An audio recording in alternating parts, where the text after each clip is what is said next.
Damn it. ఏంటిటా కుండబద్దలు కొడతా అట్ట. నమస్కారం, కుండబద్దల ప్రేక్షకులకి స్వాగతం. నేను గౌతమ్ కాటా. ఈ వీడియోలో నేను మీతో చెప్పాలి అనుకునే అంశం, కడప ఎంపీ బరిలో నుంచి అవినాష్ రెడ్డి అవుటా, వైఎస్ షర్మిల ప్లాన్ ఏమిటి అనేది ఈ వీడియోలో నేను మీకు వివరించబోయే ముందుగా కుండబద్దల ప్రేక్షకులందరికీ నా మనవి, వీడియో నచ్చితే గనక ఖచ్చితంగా లైక్ చేయండి, మరో 10 మందికి షేర్ చేయండి. ఇక కడప ఎంపీ బరిలో నుంచి అవినాష్ రెడ్డి తప్పుకోవటం అనేది ఒకంత సత్యదూరమైన మాటగానే కనిపిస్తూ ఉంది. అది కల్లో కూడా జరగదు అని. ఎందుకంటే అవినాష్ రెడ్డి అసలు ఎంపీ సీటు కోసమే వివేకానంద రెడ్డి హత్య కూడా జరిగిందని సిబిఐ ఛార్జ్ షీట్ కూడా వేసింది. మరి ఎంపీ సీటు మీద మరి అవినాష్ రెడ్డికి ఎంత మోజుంది అనేది దీని ప్రకారంగా మనం అర్థం చేసుకోవాల్సింది. ఇకపోతే ఈ కడప ఎంపీ అనేది వైఎస్ఆర్ కాంగ్రెస్ పార్టీకి కంచుకోట లాంటిది. అక్కడ ఆల్మోస్ట్ 2019లో అవినాష్ రెడ్డి గెలిచాడు, ఆ ముందు 2014లో కూడా అవినాష్ రెడ్డి గెలిచాడు. ఈ తగాదాల మధ్యలోనే వివేకానంద రెడ్డి హత్య జరిగింది అనేది బయటకు వస్తున్న పుకారు. దీన్ని దస్తగిరి అప్రూవర్గా మారి కూడా ఈ వాదనని బాగా బలపరిచాడు. ఈ వివేకానంద రెడ్డి హత్య వెనుకున్న కుట్రదారులు అవినాష్ రెడ్డి మరియు భాస్కర్ రెడ్డి, ఎర్రగంగిరెడ్డి ఇలాంటి వాళ్ళని అందరినీ చెబుతూ ఒక 8 మందిని అరెస్ట్ కూడా చేయటం జరిగింది. అందులో అవినాష్ రెడ్డి కూడా ఒకడు. ఇక అవినాష్ రెడ్డి అరెస్ట్ అని అంటే మనందరికీ తెలియదు. భాస్కర్ రెడ్డి అరెస్ట్ వరకు మనకు బాగా తెలుసు. ఇక ఆ తర్వాత అవినాష్ రెడ్డి అరెస్ట్ దగ్గర జరిగిన డ్రామాలు కానీ, ఇదిగో అరెస్టు అదిగో బెయిల్ అని ఆయన బయటనే ఉండటం అనే విషయంలో కానీ, సిబిఐ విచారణకు ఆయన హాజరు కాకుండా కర్నూలులో తల్లిని తీసుకెళ్లి హాస్పిటల్లో పెట్టిన డ్రామా కానీ, ఇవన్నీ చూసిన తరువాత సునీత, వైఎస్ షర్మిల జగన్మోహన్ రెడ్డితో విభేదించి ఆ తరువాత తెలంగాణలో ఎన్నికల్లో వైఎస్ఆర్ టీపీ పార్టీని వాళ్ళు పోటీ చేయకుండా కాంగ్రెస్ పార్టీకి సపోర్ట్ని అందించి ఈవిడ పార్టీని తీసుకెళ్లి కాంగ్రెస్ పార్టీలో కలిపేసుకొని ఆంధ్రప్రదేశ్ కాంగ్రెస్ పార్టీ అధ్యక్షురాలుగా ఇక్కడికి వచ్చి జగన్మోహన్ రెడ్డినే టార్గెట్ చేసుకొని ఇక్కడ ప్రచారం కానీ మిగతా వ్యవహారాలు కానీ నడుపుతుంది. ఇప్పుడు బయటకు వస్తున్న సమాచారం ప్రకారంగా ఇంకా అధికారికంగా రాలేదు కాబట్టి ఈ వైఎస్ షర్మిల కడప ఎంపీకి నిలబడబోతున్నారు అనేది ఇప్పుడు బయట ఉన్న ప్రచారం.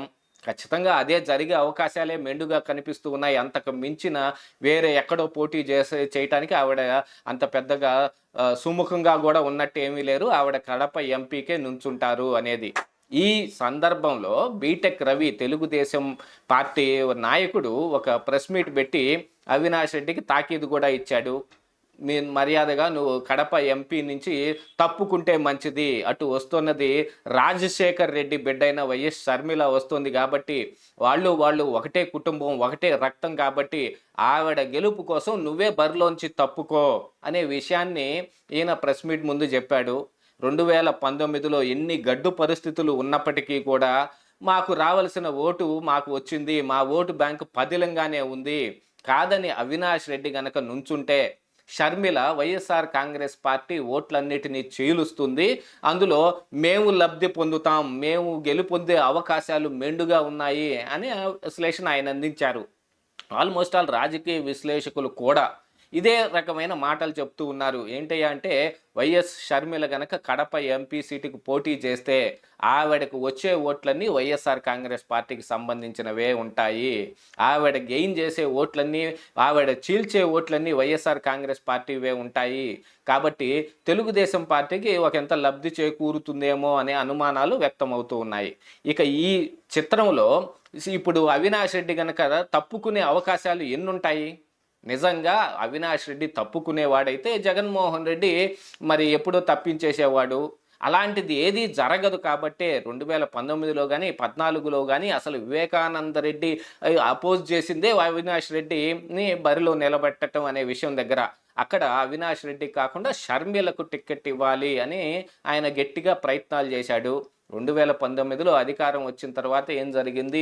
వివేకానంద రెడ్డి కేసు ఎటు మలుపులు తిరిగి సొంత చెల్లెళ్ళే జగన్మోహన్ రెడ్డి మీద వ్యతిరేకంగా ప్రచారం చేయడానికి ఈరోజు సునీతారెడ్డి కూడా బాగా వైఎస్ జగన్మోహన్ రెడ్డి మీద ఆయన మీద వ్యాఖ్యలు చేస్తూ ఉన్నారు. కావాలంటే నీ ఛానల్లో కూర్చొనే నేను చర్చకు సిద్ధం, మా వివేకానంద రెడ్డి గారిని చంపింది అవినాష్ రెడ్డే అనేది నేను గట్టిగా నొక్కి ఒక్కానించి చెప్పగలను అని ఆవిడ చెబుతూ ఉంటే, ఈ తరుణంలో వచ్చిన ఎన్నికల్లో మరి కడప ఎంపీ ఎలా జరగబోతోంది అనేది ఒకంత రసవత్తరంగానే ఉంది. ఇప్పుడు షర్మిల పోటీ చేయటం, షర్మిలకు వత్తాసుగా ఈ వైఎస్ సునీత ఆవిడతో పాటు ప్రచారం చేస్తాననటం, అక్కడ ఆల్రెడీ వివేకానంద రెడ్డికి కొంతమంది అభిమానులు ఉండటం, ఆయన ఫాలోవర్స్ కూడా వీళ్ళందరికీ సపోర్ట్ చేయటం కూడా జరుగుతుంది. మరి ఇటు తెలుగుదేశం పార్టీకి అయితే ఫిక్స్డ్గా కన్సాలిడేటెడ్గా వాళ్ళ అమౌంట్ ఆఫ్ ఓట్లు వాళ్ళకు ఉన్నాయి కాబట్టి 2019లో కూడా వాళ్ళు 4 లక్షల పైచిలుకున ఓట్లను సాధించారు. అంటే 7.5 లక్షలతో ఏమో వైఎస్ అవినాష్ రెడ్డికి ఓట్లు వస్తే 3 లక్షల పైచిలుకుతోటి ఆయన మెజార్టీ సాధించి ఆ ఎంపీ సీటును కైవసం చేసుకోవటం జరిగింది. మరి ఇప్పుడు ఆ 7 లక్షల ఓట్లలో అంటే ఈ 4 లక్షల ఓట్లు టీడీపీ తీసి పక్కన పెడితే ఎన్ని ఓట్లని షర్మిల అక్కడ చేల్చగలుగుతారు అనే దాని మీద ఇప్పుడు ఆధారపడి ఉంది.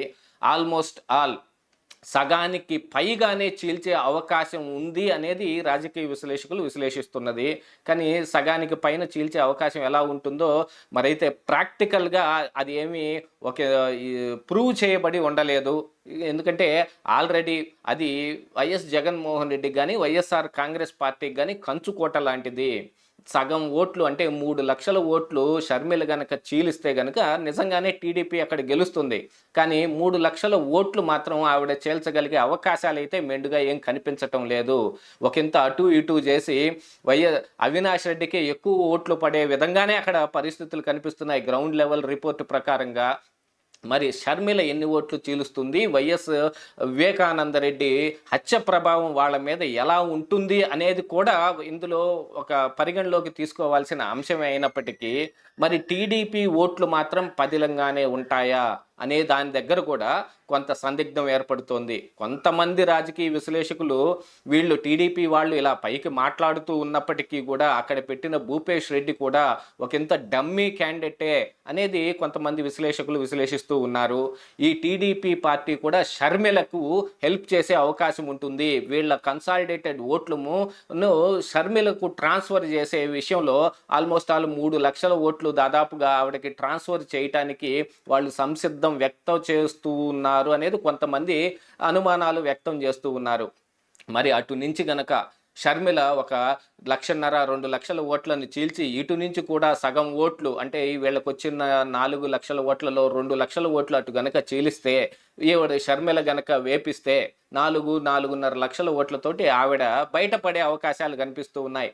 యాతావాత చూసిన స్కెచ్ ప్రకారంగా ఏమిటాయా అంటే టీడీపీ ఒకంత షర్మిలకు హెల్ప్ చేసే విధంగానే కనిపిస్తుంది అనేది ఇక్కడ మనకు అర్థమవుతున్న విషయం. అంటే అవినాష్ రెడ్డిని ఓడించటం కోసం టీడీపీ ఆ సీటుని షర్మిలకు త్యాగం చేయబోతోంది అనేది మాత్రం కన్ఫామ్గా కనిపిస్తోంది. మరి ఈ అన్ని అంచనా వేసుకొని అవినాష్ రెడ్డి ఏం చేస్తాడు? తనంతట తానుగానే తప్పుకొని వెళ్ళిపోతాడా, ఓడిపోయి అవమానంతో తిరిగి వెళ్ళిపోతాడా చూడాల్సిన అంశం. ఇదే ఈరోజు కుండబద్దలు.